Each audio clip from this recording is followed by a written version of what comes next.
थे के मैं एक कथा प्रारंभ करने चल रहा हूं। अगर हमारी कथा आपको पसंद होवे तो इसे शेयर और लाइक जरूर कर देना। आखिरकार में द्रौपदी बहन कैसे बनी और भगवान श्री कृष्ण जैसे देवता द्वापर युग में द्रौपदी के भाई कैसे बने, तो कथा के माध्यम से जानिए।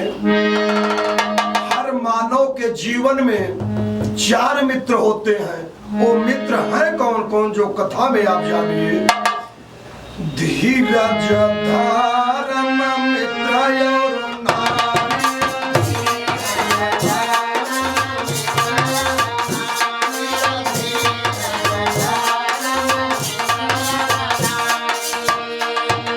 पहला मित्र धीरज है, दूसरा धर्म है। धीरज, धर्म, मित्र और नारी। लेकिन इन चारों मित्रों की परीक्षा जीवन में लिया कर जाता है। धीरज, धर्म, मित्र और नारी आपत्ति काल पर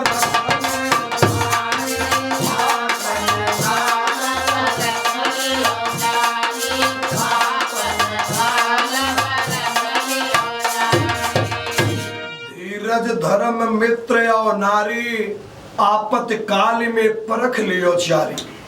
मुसीबत कितनो बड़ी आ जावे, कभी अपने धीरज को खोना नहीं चाहिए। धर्म, किसी लालच स्वार्थ माया में पड़ करके अपने धर्म को भी डिगने मत देना। मित्र हो तो सुदामा कन्हैया जैसे हो। एक पति के जीवन में एक साथी नारी होती है और नारी के जीवन में एक पति साथी होता है। द्वापर युग में भगवान श्री कृष्ण कन्हैया जी के पास 16,108 रानियां थी भैया, गोपिकाएं लोग।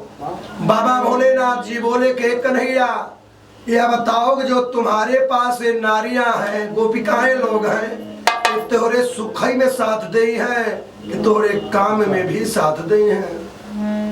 भगवान कन्हैया हंसने लगे तो भगवान शिव ने बोला, कहे कन्हैया द्वापर में इन देवियों की तुम्हें परीक्षा लेना है, लेकिन लेना कैसे है। कन्हैया ने किया क्या, गोपियों को परीक्षा लेने के लिए लगाई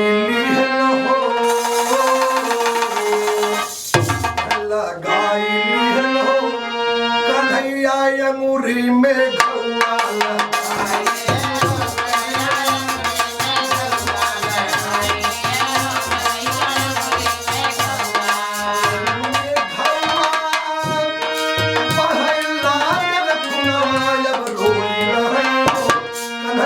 गोपियन के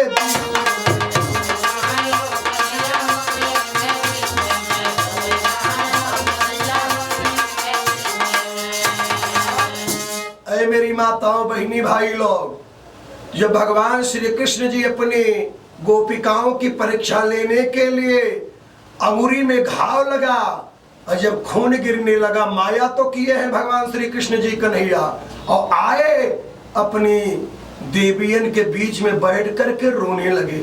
और जब भगवान श्री कृष्ण जी रोने लगे तो होता क्या है, शिव कथा सुन के जानो। जब कन्हैया रोवई तो सब देवी रो,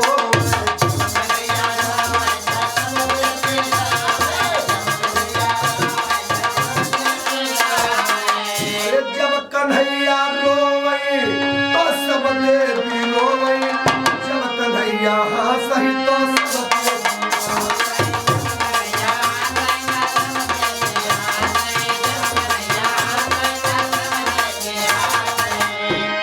भगवान श्री कृष्ण कन्हैया जी रो रहे हैं तो 16,108 देवियां लोग रो रही हैं। और जब भगवान श्री कृष्ण हंसे तो सब देवियां हंसे लगे।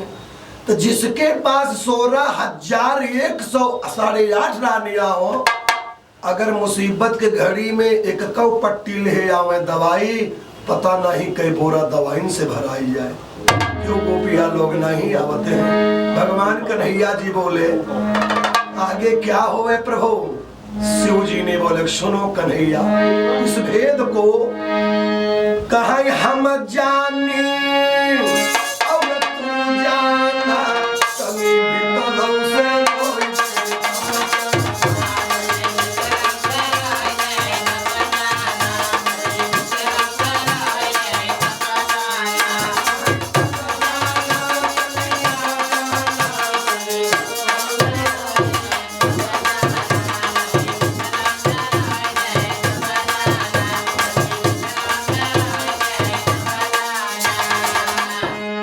भगवान श्री कृष्ण से बाबा भोलेनाथ जी बताए कि कन्हैया हम जानी तू जाना, तरी भीतरों से रोई दे तब जाना। काहे कि ऊपर जो पर दुनिया में सबके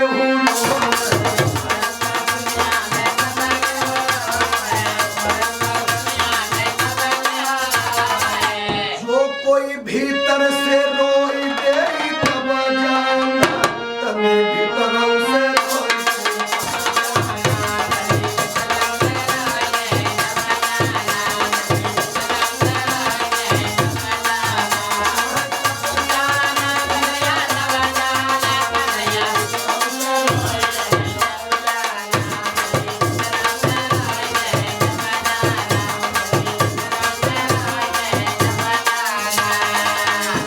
भोलेनाथ बताए कि कन्हैया ऊपर ऊपर दुनिया में सब कोई रोता है, जो दूसरे के दुख में अंदर आत्मा से रो देवे वही अपना होता है।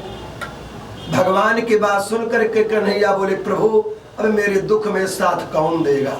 जरा ये कथा सुन के जानिए मेरी माताएं बहनी लोग, बात तो सही है कि दुख में नौका पुरन का छुटका जवन का सब कोई लोग रोते हैं, लेकिन जो मेरे हिंदुस्तान की देवियां लोग हैं इन्हें ब्रह्मा भगवान का वरदान प्राप्त है। ये दुखों में रोती है सुखों में रो लेती हैं। देवियां लोग सोचो तो महाराज जी बता ही रहा है कि नारियां लोग सुख में कहाँ रोती हैं।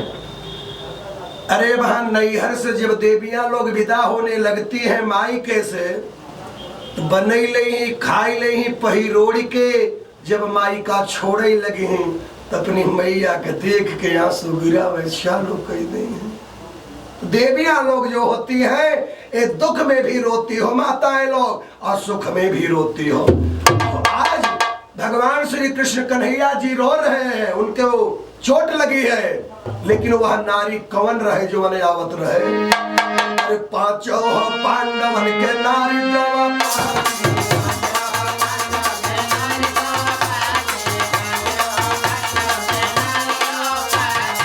द्रौपदी के जीवन में कुंती का श्राप रहा, जो द्रौपदी नारी पांचों पति के साथ जीवन को अपने बिता रही थी।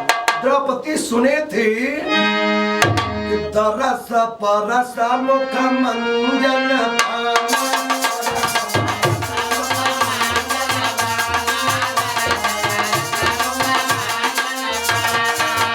कहीं पाप कहीं वेद पुराण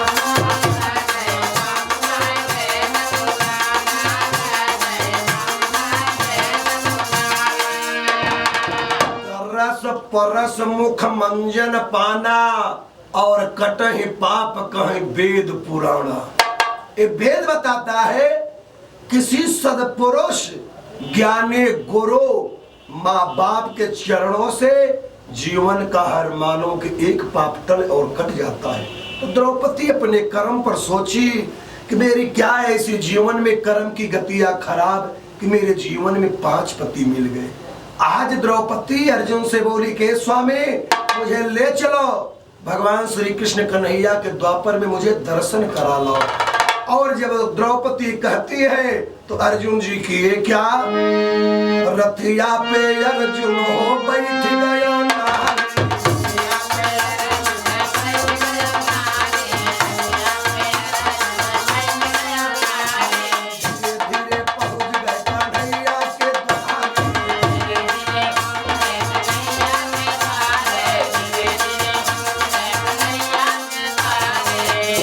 अर्जुन और नारी और द्रौपदी नारी और भगवान कन्हैया के दर्शन के लिए द्रौपदी नारी चल दी। और जब चलते हैं तो उस वक्त देखिए क्या हो रहा है। 16,108 रानियों के बीच में बैठ करके भगवान कन्हैया जी रो रहे हैं।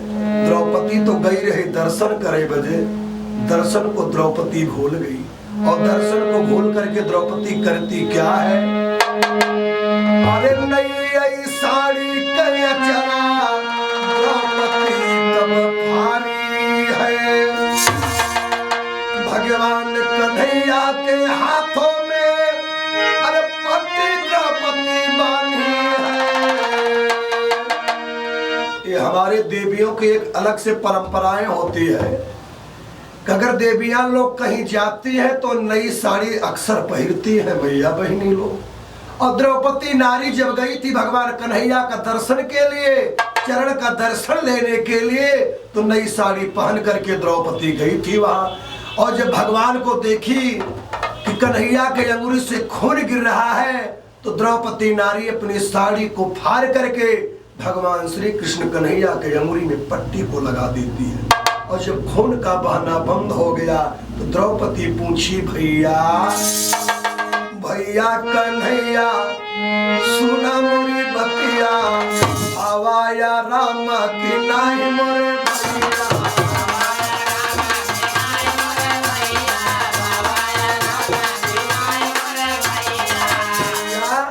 कन्हैया तो ही राम भवा। तो भगवान श्री कृष्ण जी हंसे।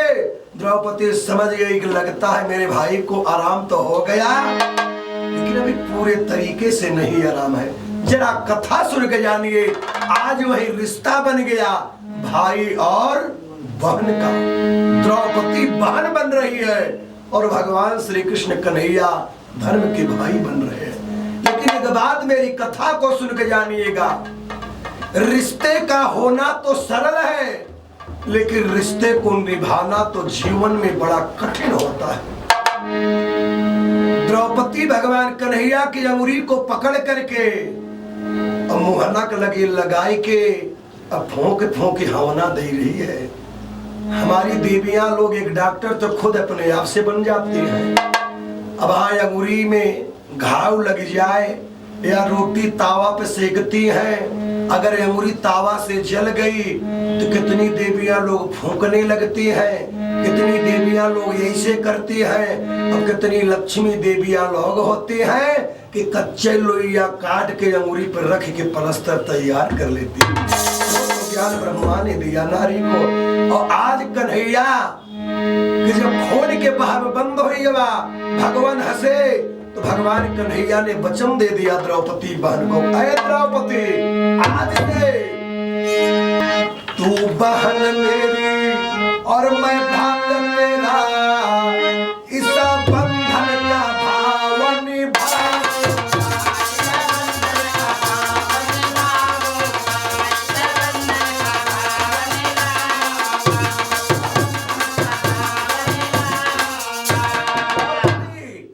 आज से तुम मेरी बहन बन के रहोगी और ये भगवान श्री कृष्ण कन्हैया जो है तेरे भाई बन के रहेंगे। लेकिन सुन लो द्रौपदी, जिस वक्त मुझे तुम याद करोगी, अरे तत्क्षण बहन मैं आया।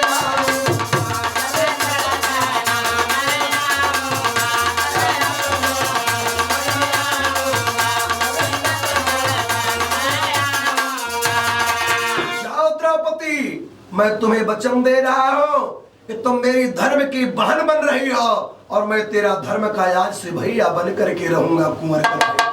चाहे तुम मुझे दुख में पुकारोगी, चाहे सुख में पुकारोगी रे द्रौपदी, ये तेरा भाई कुंवर कन्हई दुख में भी साथ देगा और सुख में भी साथ देगा। भगवान श्री कृष्ण कन्हैया अपनी बहन द्रौपदी के आगे। और जब द्रौपदी कहे कि भैया कन्हैया मोर विदाई करब, हम चले चाहत ही, तब तक शंकर भगवान माया दौड़ाइल है। कहे कन्हैया बहन का कर्ज लदा बा तोहरे ऊपर, लेकिन बहन को जाने से पहले कन्हैया तुम यह पूछ लो कि छोट बहन बनी है कि बड़ी बहन।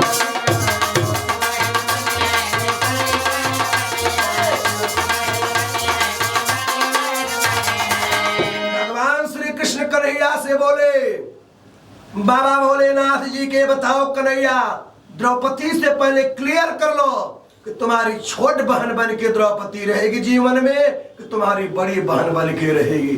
ऐ कथा सुनने वालों, सत्संग करने वालों, और बड़े के और छोटके में जरा फर्क को जान लीजिए। यदि रिश्ते में बहन छोटी है तो बड़े भाइयों का धर्म है कि अपनी छोटी बहन का 1 रुपए खाओगे तो जीवन में तुम्हारे ऊपर बहुत बड़ा दोष पाप लगेगा। यदि रिश्ते में बहन बड़ी हो और भाई छोटा हो तो छोट भाई बड़ बहिनी के पूरी हैंड पर्स खाली कर दी तो कोई दोष पाप लगने वाला। द्रौपदी बहन कितनी चालाक थी, बोली भैया जब ऐसी बात है ना तो सुनो, अरे छोटकी बहन हम बनबई मोर बड़का भैया।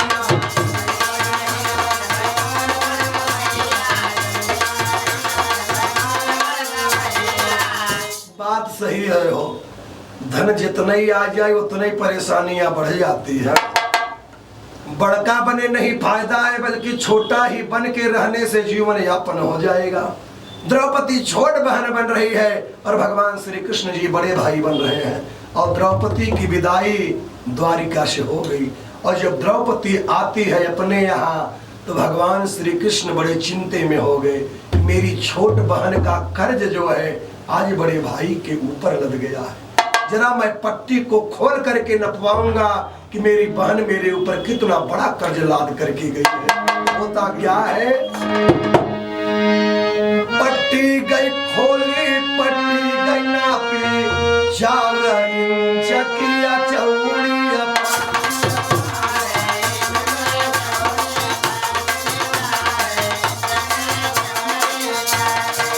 4 इंच की चौड़ी पट्टी रही, लंबाई 44 इंच रही। तो भगवान कन्हैया को शिव ने इशारा किया, कहे कन्हैया एक एक धागे को निकाल करके उसकी लंबाई चौड़ाई को नाप डालो कि आखिरकार में कितना लंबा कर्ज है। और जब भगवान कन्हैया जी एक एक धागा निकाल के नापत है तो होत का बा,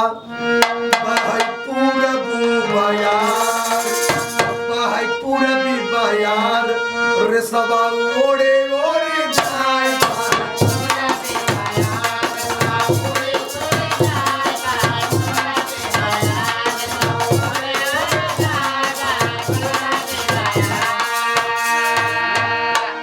जब कन्हैया जी एक एक धागा निकाल के नपवावत है तो मारे पूर्वू हवना एक एक रिश्वा उड़ी उड़ जाए, लंबाई क्लियर नहीं हो पाई। उसी वक्त भगवान शिव बोले, कहे कन्हैया अरे आपने वचन दिया द्रौपदी को, एक दिन बहन पे आफत आएगी।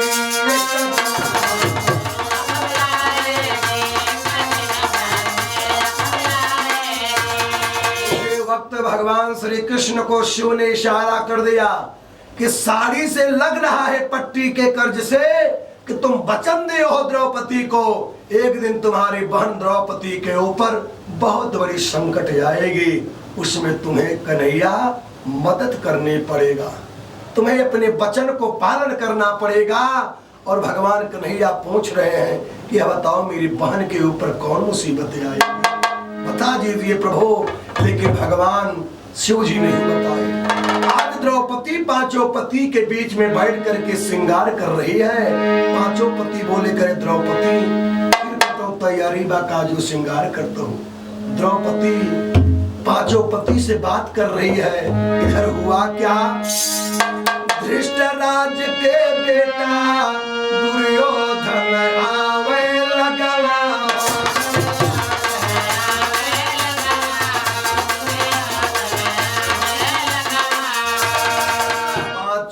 पांडवों के यहाँ दुर्योधन आ रहे हैं। और जब दुर्योधन आए शीश महल पर पहुंचे तो दूसरी मंजिले पर बैठ करके द्रौपदी पांचों पति के साथ बात कर रही थी। तो दुर्योधन के कान में आवाज गई। तो दुर्योधन बेचारा जब ऊपर लख रहा है तो बहुत बड़ी धोखा हो गई। अरे फिसल गया पांव गिरा दुर्योधन, द्रौपदी ऊपर से देखी हो। जब दुर्योधन गिर गया शीश महल पर फिसल करके, तो जब कान में ध्राम की आवाज ऊपर गई तो द्रौपदी नारी सुन रही है। और जब द्रौपदी नीचे ताकी कि दुर्योधन गिरा है, द्रौपदी दुर्योधन के बहुत बड़ा अपमान करती है। वो कौन सा अपमान करती है? द्रौपदी बोली, करे दुर्योधन अरे कुछ तो दुनिया में ऐसे होते जिन पर भगवान की छाया होती है। अरे कुछ तो दुनिया में ऐसे होते अंधन को अंधा।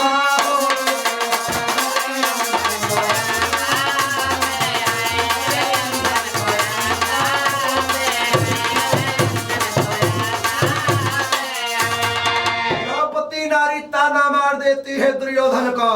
करे दुर्योधन, कुछ तो दुनिया में घर परिवार ऐसे भी होते हैं, अंधे को अंधा ही पैदा होता है, लंगड़ को लंगड़ ही पैदा होता है, काने को काना ही पैदा होता है।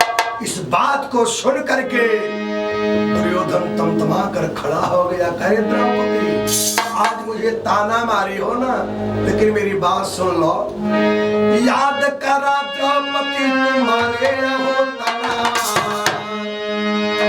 एक दिन सभा में खिंचब तोहरी सड़िया। द्रौपदी उसी वक्त प्रतिज्ञा कर लिया दुर्योधन, द्रौपदी सुन लो, आज अंधे के पुत्र को तुम्हें अंधा बना रही हो ना, लेकिन यही दुर्योधन एक दिन भरी सभा में तुम्हें बैठा करके द्रौपदी तुम्हारे तन की साड़ी को खींच करके उघाड़ कर दूंगा और निर्वस्त्र करके मैं अपने पैर पर बैठा करके तेरे धर्म के साथ छींटाकशी कर दूंगा। भैया द्रौपदी बोली, चल चल रे दुर्योधन, जे अनहरे बनरे के लड़का खुदे गिरी गवाया कर रहे पे वो नारी का अपमान करे। दुर्योधन प्रतिज्ञा करके चल दिया। मामा शकुनी से बताया तो मामा शकुनी ने बोला, कहे दुर्योधन, अगर द्रौपदी तेरा अपमान कर गई, अगर तुम बोले नहीं होते तो शायद नारी के साथ तुम छल कर लेते, लेकिन मुझे लग रहा है कि तुम अपने प्रण को नहीं पूर्ण कर पाओगे। जरा समय की बात देखो, समया समया सब पर पड़ी है, समय न पड़ी है।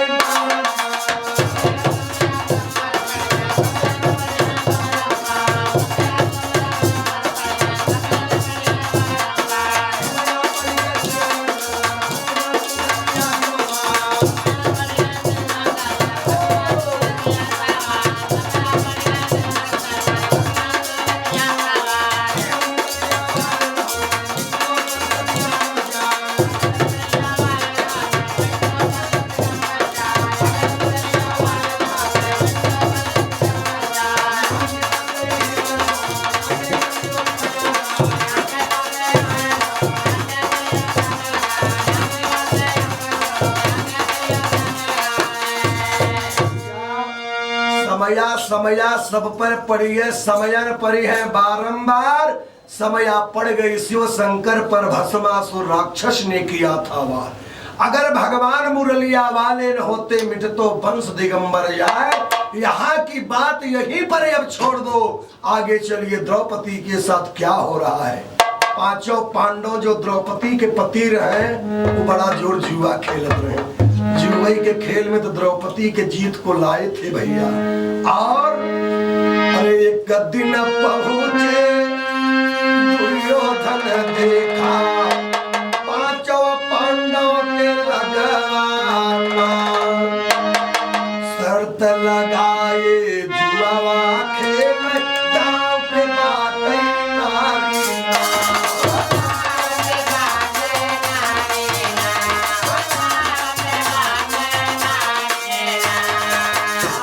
पांडवों के यहाँ दुर्योधन पहुंच गया।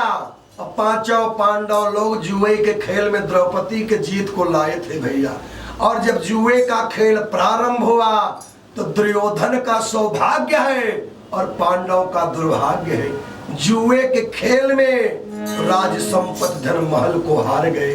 आखिरी में पांडव लोग बचे, वही नारी द्रौपदी बच रही है। मैया बहनी लोग, तीन गुण देखिए, मेरे मुखार बिंदु से कथा सुन के जानिए कि तीन गुण जिस घर में आ जाता है उस घर का नाश आज भी होता है। वो है कौन कौन सा गुण कला? दारू गांजा जुआ जो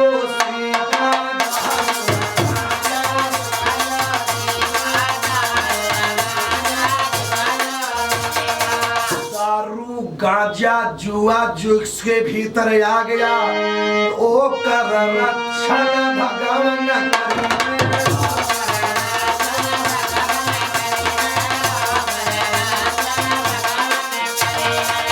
दारू गांजा जुआ जो कोई सीख लिया उससे परमेश्वर भी दूरियां बना लेते हैं। कथा सुन के जानो मेरे भाई लोग। आज जुए के खेल में पांडव पूरी संपत्ति को जब हार गए तो आखिरी में दुर्योधन हंसकर बोला, पांडव घबराइए मत, लहरों से डर के नैया कभी पार नहीं होती, कोशिश करने वालों की हार नहीं।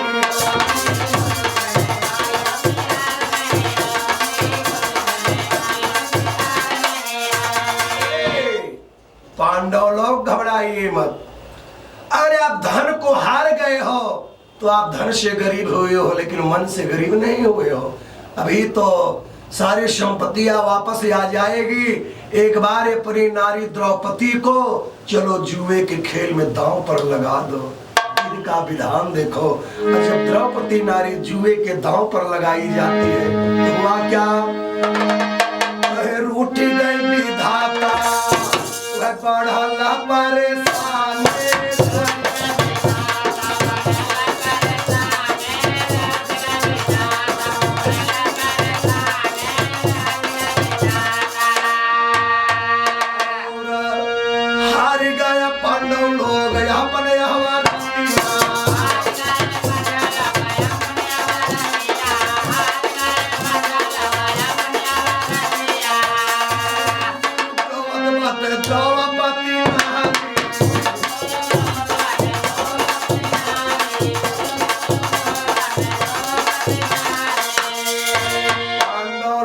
अपनी नारी द्रौपदी को जुए के खेल में हार गए मेरी मैया बहनी लोग। और जब नारी द्रौपदी को दुर्योधन जीत लिया जुए के दांव पे, द्रौपदी को कलाई को पकड़ लिया, बोला द्रौपदी मेरी प्रतिज्ञा थी ना, तुम भूल गई हो मुझे, ताना मार के मेरा अपमान करके।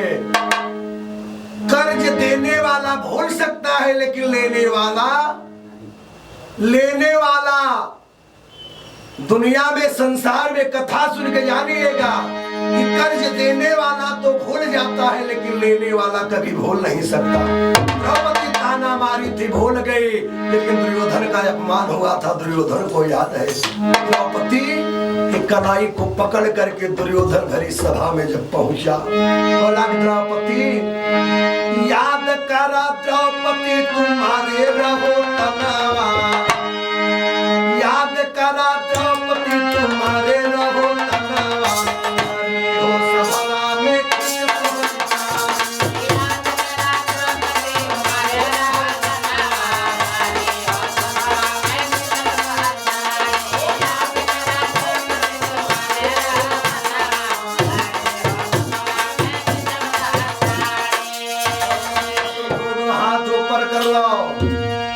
जुए के खेल में तुम्हें जीत कर लाया हो, इस नाते तेरे तन के ऊपर अधिकार इस वक्त मेरा है।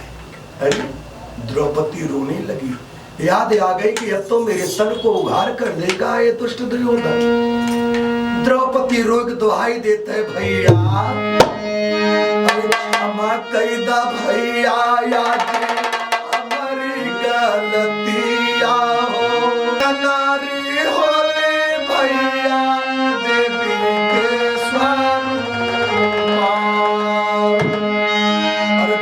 दुर्योधन नहीं सुनैये कौबतिया हो, अरे भरी सभावा में खींचे नारी के कबसरिया। जब दुर्योधन 100 भाई मिलकर के दुशासन साड़ी खींचने लगे तो द्रौपदी रो रही है। अरे पांचों पातियन के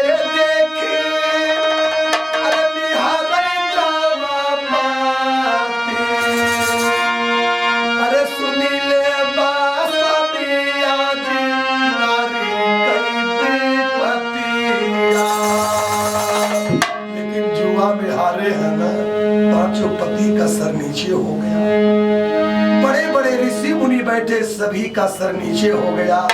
अगर एक अबला की साड़ी खींची जा रही है तो नग्न अवस्था में अगर पराई स्त्री को देखा जाता है तो बहुत बड़ा दोष लगता है। आज द्रौपदी को याद आ गया कि आज इस सभा में एक नारी के लिए सब दुनिया में मर गया। अरे भैया कन्हैया, द्रौपदी को याद आ गया वही भगवान कन्हैया जो मुझे वचन दिए हैं, जरा उन्हें मैं आज पुकारूं। द्रौपदी रो कर आवाज देख भैया आवा कन्हैया भैया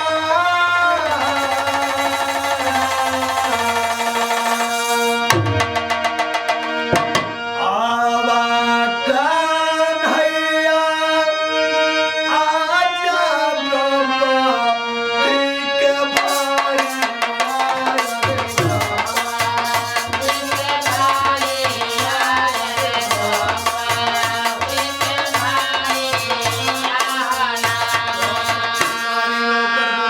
भैया कन्हैया आवा कन्हैया आजा द्रौपदी के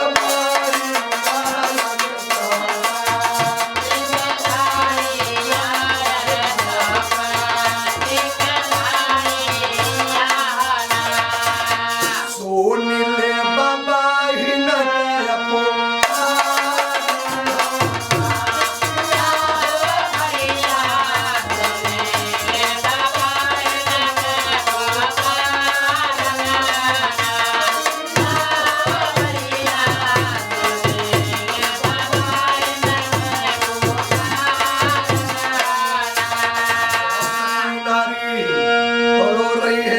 कुंवर कन्हई कन्हैया को अर्ज कर रहे भैया आवा मोरी मदद करी। लेकिन द्वारिका में जब आवाज पहुंची और द्रौपदी रोकर एक बात कही भैया कैसे कम हवा भैया बारी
श्री कृष्ण कन्हैया जी माया कर दिए, द्रौपदी की साड़ी को बढ़ाते चले गए और भाई बहन के रिश्ते को भगवान श्री कृष्ण जी अदा कर रहे हैं।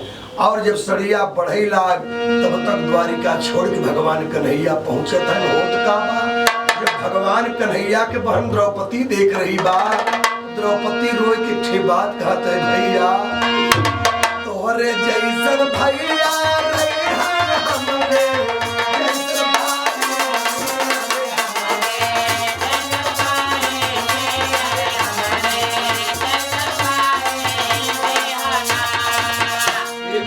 कन्हैया अगर तोहरे जैसे बहन भाई हो जाए और हमारे जैसी बहन हो जाए तो बहनी के सम्मान में कभी आंच नहीं लग पाए। उसी वक्त भगवान कन्हैया सोच कर बोले द्रौपदी काल युग में होई है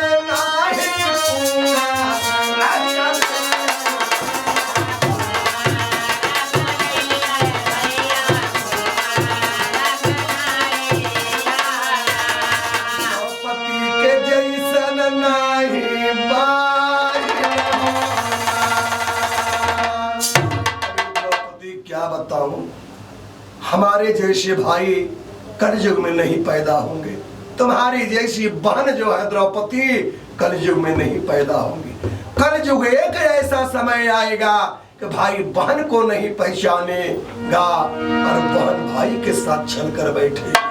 तब तक से भगवान भोलेनाथ पहुंच गए। अरे कन्हैया आपने तो कलयुग के लिए भाई बहन को श्राप दे दिया, और रिश्ता चलेगा और रिश्ता पवित्र कैसे होगा? वही भगवान शिव के कहने पर भाई बहन के रिश्ता के लिए भगवान ने एक वरदान दिया कन्हैया को। क्या?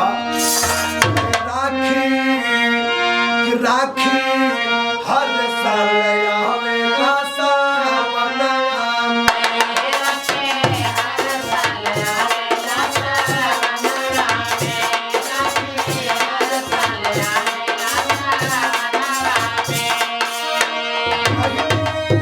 बाधल राखी भर कलैया रखिया हर साल